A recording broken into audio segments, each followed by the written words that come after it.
the hopefully triumphant return of Lord Windgrace. And we are up against Leovold, Emissary of Trest. Hopefully we don't prey upon Leovold too much. Let's keep this. We've got ramp and lands. Pretty much all we need in a lands matter deck. Lord Windgrace is Jund in 5 mana for 5 loyalty, a Planeswalker commander. +2, discard a card and draw a card. If a land's discarded this way, you draw 2. -3, reanimates a couple of lands, and -11, destroy up to 6 target non-land permanents, and create 6 cat tokens. Let's just start things off with the Smouldering Marsh. And yeah, I don't think we're going to go for the Dryad Arbor thing with Green Sun Zenith, because we have plenty of ramp as it is, so I'd rather hold on to that for some kind of Reclamation Sage or something like that maybe. Leovold, Emissary of Trest is 3 mana in Sultai for a 3/3. Each opponent can't draw more than 1 card each turn, and whenever you or a permanent you control becomes the target of a spell or ability an opponent controls, you may draw a card.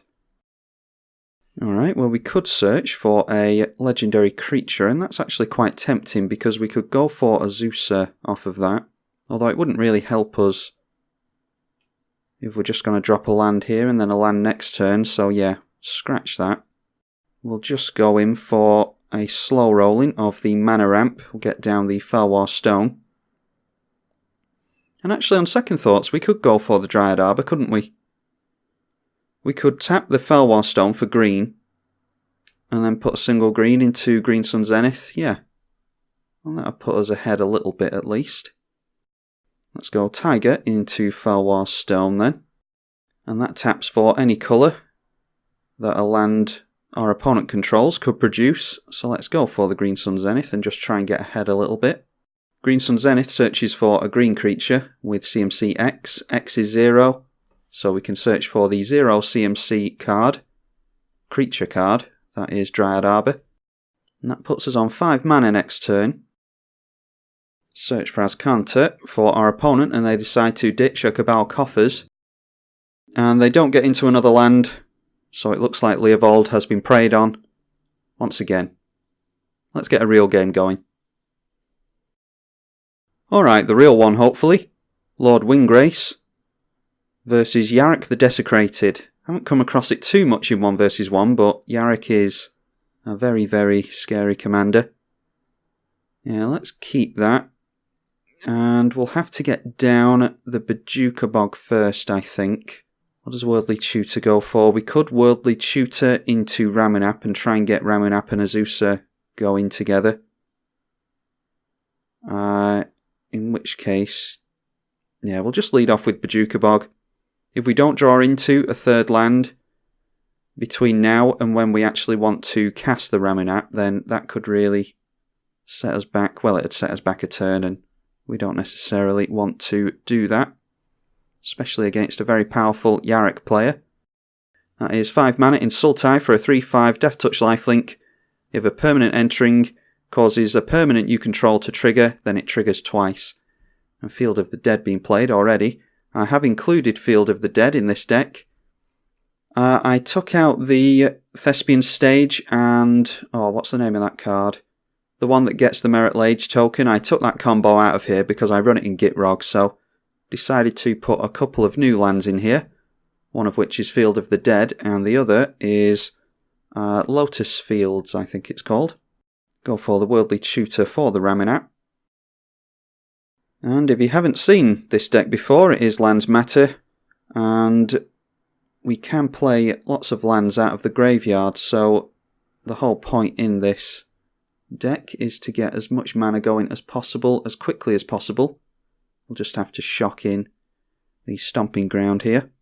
And so if we get the Ramunap and Ozar combo down, along with a fetch in the graveyard, we can actually play 3 fetches, or the same fetch 3 times from the graveyard. And we can do that every single turn, so that will get our ramp going really quickly. It does depend on Ramunap and Ozar sticking around though. And because we can get Ramunap and Ozar down together quite early on, it does often mean that we get this combination of cards down pretty regularly. Now we could wasteland our opponent, but I'm not interested in doing that. We want to get a Zusa into play first of all. And then if you're a really spiky player, you can go for wastelanding every single non-basic land your opponent has, or at least 3 a turn, which is probably every single one they have. Like I said, we're not interested in doing that. What did they grab with the Trophy Mage, by the way? They went for a Dark Steel Ingot. Now we don't have anything to do for 3 mana. I'm not going to use Song of the Dryads, so let's just get some tap lands out here. We have to search for mountains with Arid Mesa. This will be the second one. And we do still have Valakut in the deck, so the sooner we can get up to 5 mountains, the better. We'll just get our tap lands out here. We do have another Shock in the library. And we don't want to be punished later on for drawing into tap lands, so the sooner we can get those out, the better. And then, thanks to Ramunap's 3 toughness, we can swing into the Trophy Mage. So we'll do just that. And deciding to block. Nope, deciding against it. The Dark Steel Ingot that our opponent tutored for has come out, so we can get rid of that window. This is just an indestructible rock that taps for any colour. Okay, Primeval Titan pretty much seals the deal here, doesn't it? Yeah, I mean, I say we just go for Prime Time, which is unbanned in 1 versus 1 for some reason. I'll occasionally have people ask me why I'm playing certain cards that are banned. And first off, if a card was banned, this is the official Magic the Gathering client, so if a card is actually banned, then I wouldn't be allowed to play it. The actual client wouldn't allow me to put the card in my deck. But also 1 versus 1 has a different ban list. So that's why I'm able to play it here. Let's go for the Valakut. And we will grab a Field of the Dead as well. Field of the Dead triggers because, well, it triggers a couple of times from 2 lands entering. And yeah, our opponent sees that we are getting too far ahead of them. Field of the Dead triggers a couple of times because we control 7 or more lands of different names. And we'd get 2 zombies there because 2 lands entered. And because Valakut is in play and we control 5 or more mountains, we'd be able to get 3 mountains out with the Arid Mesa on landfall and start lightning bolting things all over the place, one of which would be Trophy Mage, and that would be 6 to our opponent's face as well. Not a very interesting or enthralling Lord Windgrace game, so I think you're going to get another game here, you lucky ducks.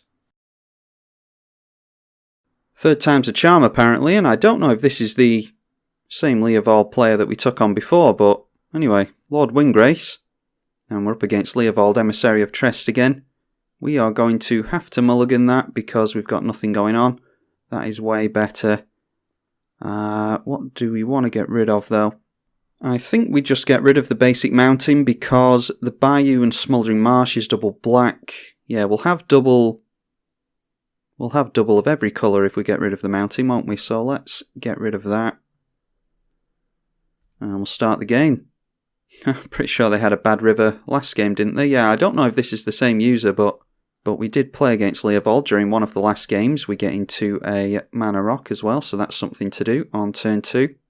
Sacrificing the bad river and getting down a tapped watery grave. We do not get into a land, but we can go for the Felwar Stone at least. So let's do that. Probably Tireless Tracker next turn. Yeah, Tireless Tracker and then Landfall. And then we can investigate and try and get some card draw going, if we're desperate to do so. But if we see Leovold here, then I'm absolutely going to use Song of the Dryads on it.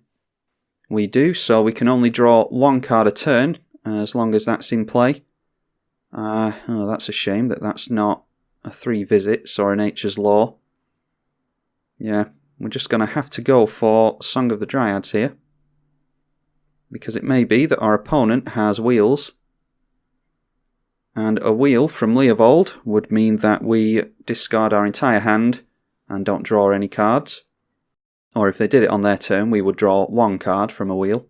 Song of the Dryads will draw our opponent a card, but it will also take them off their commander. They don't have free counter magic, luckily, so we'll get down the Bayou. Not going to worry about landfall for the Tireless Tracker.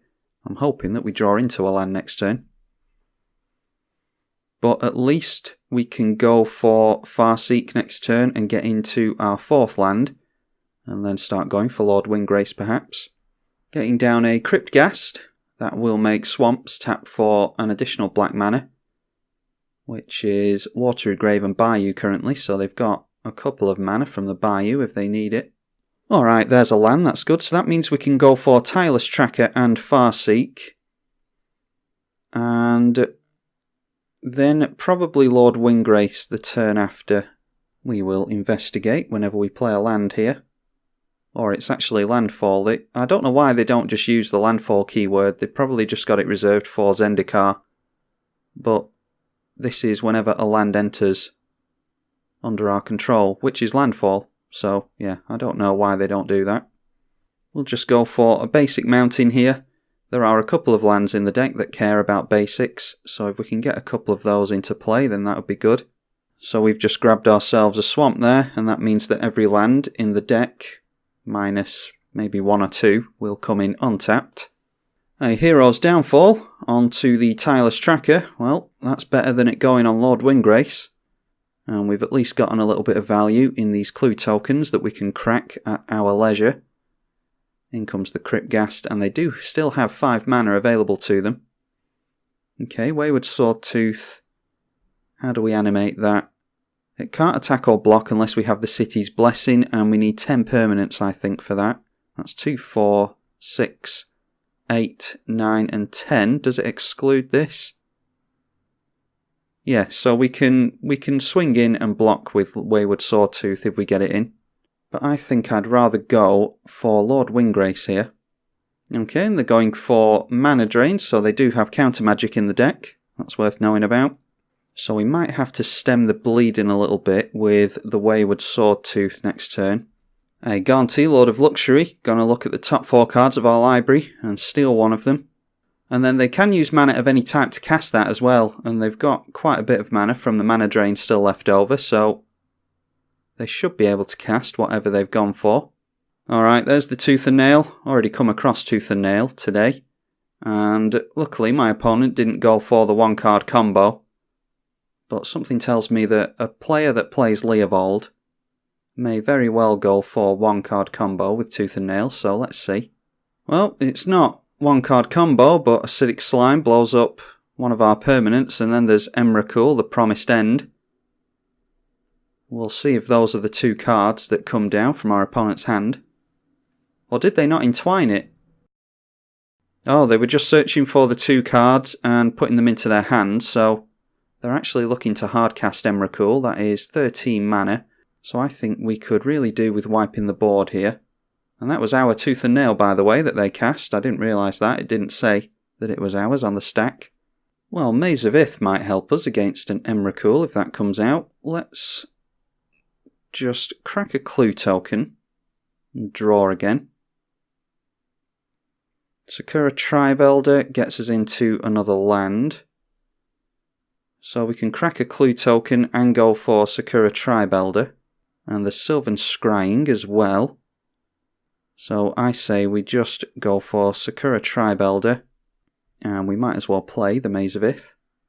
And then I'm not sure what we go for with the Sylvan Scrying. If we're worried about Emrakul, then we could go for the Glacial Chasm, or we could go for the Field of the Dead, and then every land that we play will get us into a zombie. There's the Acidic Slime. Let's see if they want to go for the Maze of Ith here with that.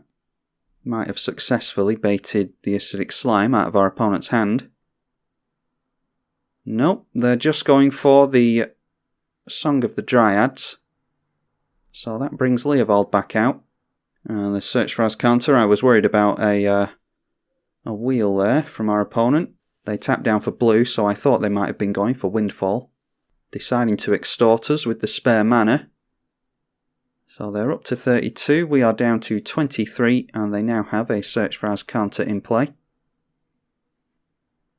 Swinging in with both, they might as well. Let's untap the Cryptghast. Oh, and I forgot that triggers off abilities as well, doesn't it? Yeah, so actually would have just taken the 2 there if I'd remembered that. So our opponent does get to draw a card there. Yeah, I will certainly remember that from now on.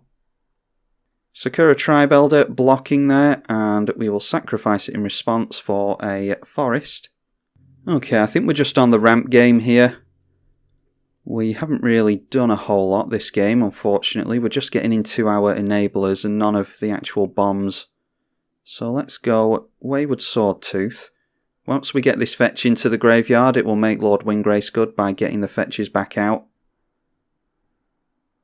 And we can go for Sylvan Scrying as well.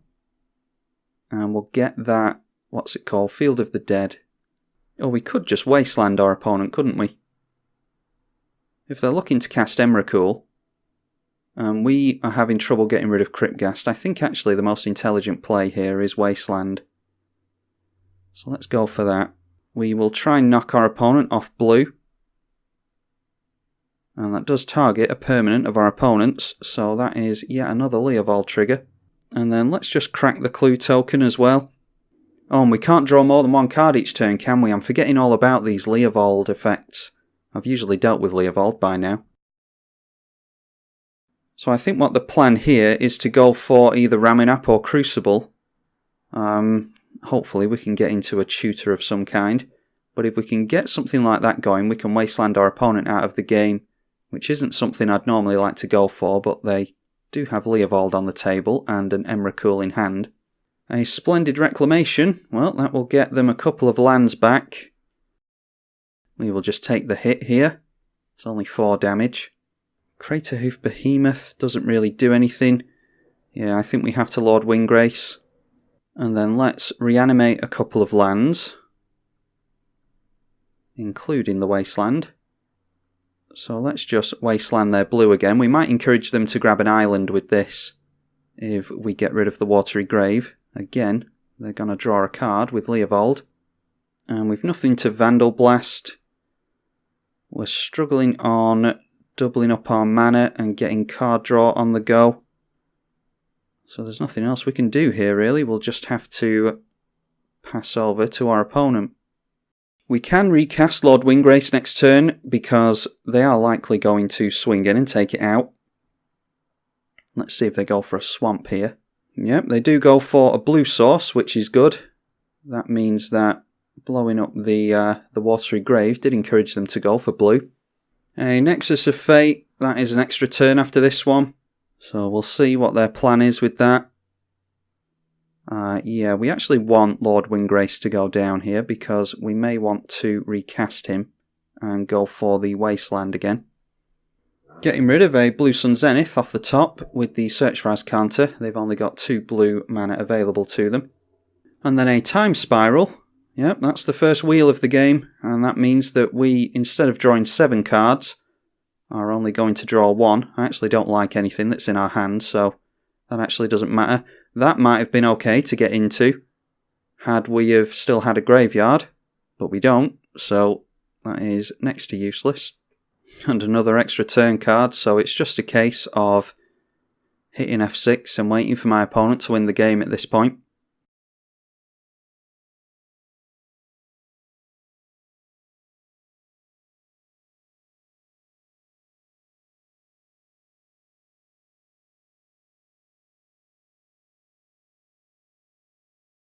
Alright, I'm not going to dirtle around too much. Our opponent is fast approaching 10 minutes behind on the clock. They just drew 2 cards with Deep Analysis. They can flash that back if they want to. I don't know if they have any more extra turn cards for us, but that might be what they're fishing for. Yeah, I don't know how much more commentary you're going to hear from me. I am quite bored of waiting for my opponent to actually do something, so I will just chirp up again once something actually happens.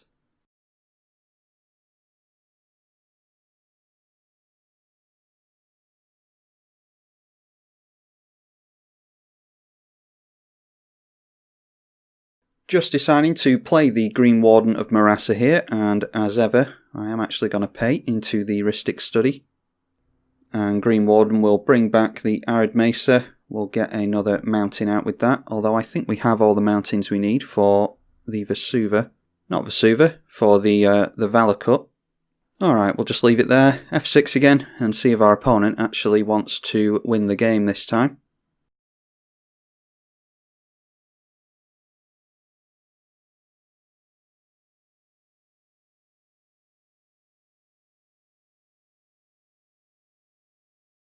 Now they've just gone for a demonic tutor, so let's see if they grab the Emrakul back. Emrakul was swept up in the wheel from before, so let's see if they actually tutored for a win condition. Well, they still want to carry things on. Yeah, let's just get a tapped shock in here. I'm trying to be very patient with my opponent. In fact, I'm not trying, I'm being very patient with my opponent. Yeah, just trying to allow them to play it out and actually get something going here, but they don't seem all that eager to do so. Now, Primeval Titan. Let's see if we can actually do something with Primeval Titan, though. You know, previous to this, I've only just taken out the Merit Lage combo, and it's at times like this that I wish I hadn't done that. Because beating my opponent after all this with Merit Lage would be very satisfying. Well, let's play it anyway. Not too sure what we can really go for that is of any concern for our opponent here. Well, they have the mana drain again anyway, so even though we took the combo that might have squeaked out a victory here, they had the counter magic for that anyway. Now, I'm going to give my opponent one turn here. They've got a boatload of mana, they've just tutored. They should be able to win the game here. And if they just decide to keep dirtling around, then they're not going to get the satisfaction of an official victory from me. So let's see if they are going to actually get the win this time. And there we go. That's probably what they tutored for after wheeling it away. Looks like that is the win condition of the deck. They take control of us during our next turn because Emrakul was hardcast. And it has Flying Trample and Protection from Instants. It's a 13/13, so they should easily be able to get the win off next turn. Although we do have Maze of Ith that we could keep them from swinging in at us with. Do I really want to prolong this tortuous exercise though? Craterhoof Behemoth, that's quite funny. Yeah, obviously just deciding to swing in with the creatures there. They'll probably block with the Death Touches and get rid of those. The least number of creatures we have in play, the better if we're going to get down that Craterhoof. So we trade a couple of creatures each there. And Green Warden will probably not bring anything back from the graveyard. No, they chose not to bring back the Arid Mesa that they targeted. What they could have done there was brought back the Arid Mesa with the Green Warden of Marasa, and therefore exiled it from our graveyard, then played and cracked the Arid Mesa and failed to find, and that would have put us down one more life. I really don't know what my opponent's thinking about here, because we have a commander and one card in hand, and nothing in play. So I'm not sure what it is that they're trying to contemplate.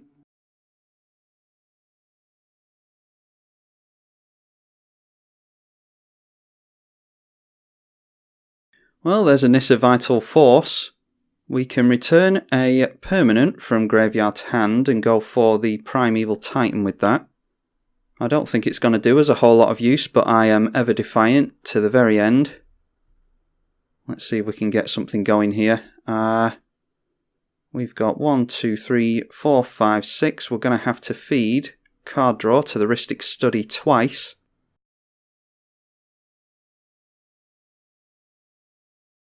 Getting 2 cards from the Rhystic Study there, but we will get a couple of lands from Primeval Titan.